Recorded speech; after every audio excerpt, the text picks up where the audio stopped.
बारामतीची परिस्थिती आपण पाहिली तर तिकडे राहुरीत सकाळी 9 वाजेपर्यंत 8% मतदान झालंय। या दरम्यान महायुतीचे उमेदवार अक्षय कर्डिले यांनी मतदानाचा हक्क बजावलाय।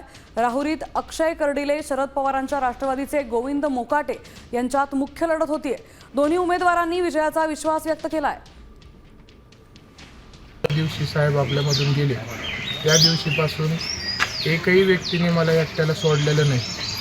सर्व कुटुंबातल्या सदस्यासारखे माझ्यासोबत राहिलेले आहेत। मला साहेबांची उणीव प्रत्येकाने प्रयत्न केला की भासू द्यायची नाही आणि त्यांनी ती दिलीही नाही।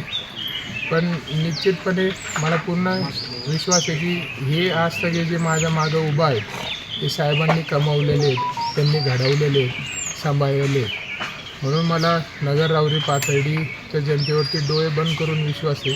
परिस्थिती चांगली आहे। मी प्रचार करत असताना मला उत्साह होता। शेतकऱ्यांविषयी भाजपविषयी शेतकऱ्यांची खूप मोठी चीड आहे।